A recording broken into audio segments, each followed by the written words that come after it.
What is good, y'all? Hey, we got some Skip and Shannon today about Nuggets Heat Game 2. We got the reaction of yesterday. Heat took the game, man. Hey, I'm not surprised that honestly they took the game, but I do expect them to bounce back, but it was a great game for the Heat. Let's see what Skip and Shannon got to say about it, man. Let's go. We've been ranking so much Skip and Shannon lately. Obviously, hold on, I want to let them talk because obviously Shannon's leaving the show soon. So, another week, obviously, my thing was every Monday, but ever since the playoffs, we've been watching it multiple times a week, and we reacted to, Stephen A. talking about it, Charles Barkley. I've reacted to it saying my fault on Shannon leaving. It's been huge. So not too much giving Shannon left. So we're gonna watch as much as we can until they dip. So let's see what they got to say about they this didn't game.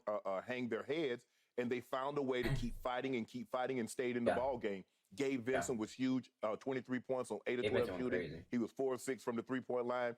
But I thought Max Strus did a great job of getting them off to a great start. After he didn't get off to a great start in game 1. He didn't get off. As a matter of fact, he didn't even get off. Like, bro, Max Strus does a trend. He was 0 for 10. I think 0 for 10, 0 9. He's alright. Like, he's good. Like, I don't think he's bad, but points. But those not that serious if he's making points were huge. Those shots are not, Duncan Robinson, all of a sudden, he turns into Ray Allen in the fourth quarter.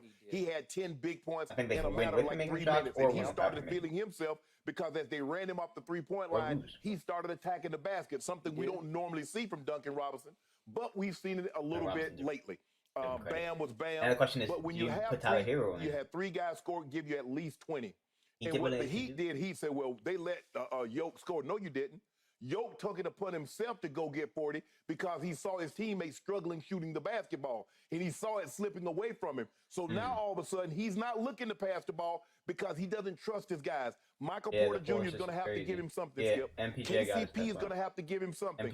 We saw the first game, and the same thing that we saw in game 4 when they swept the Lakers. Aaron Gordon played big. Aaron Gordon didn't give you much last night. He's going to have to get – if Michael Porter Jr. and Michael Porter Jr. and Aaron Gordon can give you at least 30. Between those two, Yoke and with Jamal Murray, although Murray didn't not have the greatest game, but anytime the dynamic duo can give you somewhere between 55 and 70 points, that should be good. They gave you 59 last night, although Yoke had 41. But I thought the Heat's resiliency was the main reason that they won that game because they could have easily hung their head like, okay, they're at home, they're supposed to win, we go down 0-2. We got 2 games in Miami. We can tie this thing up. But they said, no. There's plenty of time left. And they fought in there, and then they opened the fourth quarter, Skip. That fourth quarter, you won't see a better fourth quarter than what they played on the offensive end. And they did a number on the Nuggets defensively. But it was their offense because the Heat scored 36 points on 19 possessions. That's the most efficient fourth quarter of any team in any game in the last 2 seasons. They shot 69% in the fourth quarter. That's the 3rd highest field goal percentage in a fourth quarter in an NBA Finals in 25 years. Well, when you put up historic numbers like that in the fourth quarter, you're probably going to win the ball game. And they did.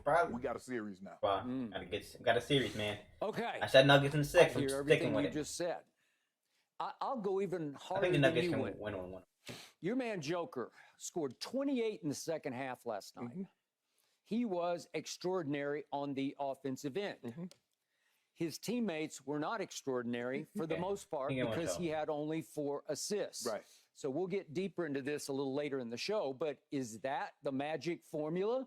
Is you just defend his teammates as hard as you can defend them and hope that they don't cash his 3-point I don't know, man. I think Jokic could score and win the game. I really do. In the first quarter on Gabe then the Heat would have to bring it on offense. Layups and dunks. Right. I don't know. Well, they took that away. And again, if Jokic is scoring a lot, they inserted Kevin Love into the starting lineup. I don't know. We'll see if that something like that can work. Even more deeper into this, look at the rebounds. It's Denver 38-31. Look at points in the paint. Denver dominated. Look at second chance points. Denver dominated. Look at fast break points. Denver dominated. Denver dominated. Denver dominated. Denver is better. They were 9-point favorites last night. Now they're going down to Miami as 3-point favorites. Right. Doesn't that remind you of last series when Boston kept being 9-point favorite at home and 3-point favorite on the road and finally lost in 7 games? All right, so big picture, if I step back from this, and I've been watching this league for a long time, I've never seen anything quite like these Miami Heat. I do love to watch them. I do love to root for them because you never know where it's going to come from on any given night. I'm going to remind everybody, they lost their leading regular season scorer in Tyler Hero in Game 1 against Milwaukee. he might play in game 3 back in Miami. But look at him now. They're 1-1 going home without their best scorer during the regular season, a 20-point-a-game score. You can put him in? The truth is, Mr. Sharp, that we haven't seen playoff Jimmy now for 7 straight playoff games. He is going through an issue with his father, who is not well at the moment. God bless him, and God bless Jimmy, because I think he might be a little distracted, if not a little drained, by going through that away from basketball situation. But the point, and I'm giving him certainly a pass for that, but look at Shannon, look at last night. He's 7 for 19. That's 37% from the floor. Is that playoff Jimmy to you? It's just not. Look at the third quarter last night. He went 0 for 5 while Joker was scoring 18 points just in the third quarter. And there was a point where I thought, okay, that's enough. I will be the first to admit that, what was it, in the second quarter, they got all the way up. It's 5:22 of the second quarter. They jump up 15 points. I wrote them off on Twitter because I thought, there's no way. You just got buried by a Denver Avalanche, right? How are you going to come back from 15? I was imagining you up in your National Estate. I just figured you sat back and said, got this. You know what? No, actually, I don't, because I know the end of quarters are very important. And I see when they had that big lead, I said, let me see how they close out the second. And what did the Miami Heat do? They go on this run. They got back in it. They cut it to 6. Yes. And then they storm out in the third quarter and cut it to none. They actually tied the game up. And then they fall slowly but steadily back behind to the point that they got to the end of the third quarter, and they're down 8 going to the fourth quarter. And then, lo and behold, that I would have bet against this, because this man had played 6 minutes and 48 seconds so far in the game, was a -20. I'm talking about Duncan Robinson, undrafted out of Michigan. He is 6 feet 7 inches tall, but he looks a little awkward sometimes, looks a little geeky, gawky, right? And all of a sudden, to your point, he scores 10 points. And they come in such a flurry that you're like, what just happened? If we could show our faithful viewers who might not have seen this 8 to 85, right? Yeah, because it was 10-2. They outscored them 10-2. 10-2. What just happened? And the truth is, the Heat never looked back. No. Although, even though the Heat were up 9 with 3.5 minutes left, all of a sudden, there's a strong close from starting with Jamal Murray. Boom, boom, he hits 2 big threes, and they got back in the game. It looked like, because it goes to the end, and then we had a shot from Jimmy Butler.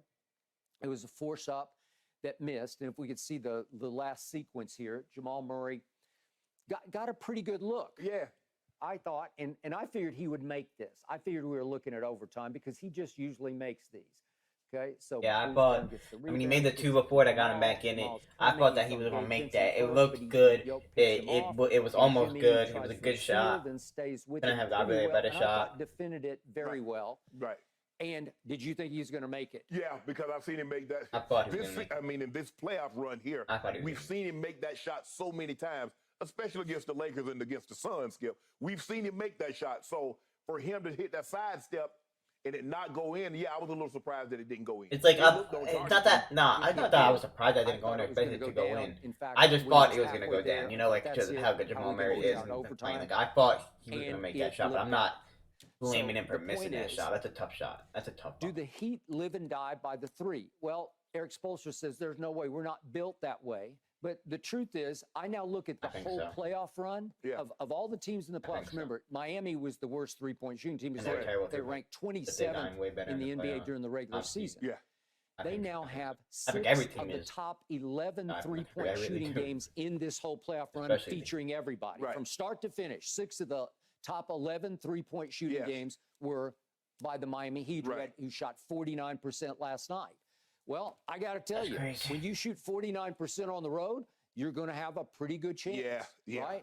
All right, man, we're going to end it off here. Let me know your thoughts on it. Make sure to subscribe. Game 3 will be Wednesday. We'll probably watch some Kip and Shannon before that. Let me know who you got in Game 3. Appreciate all support. Like, subscribe.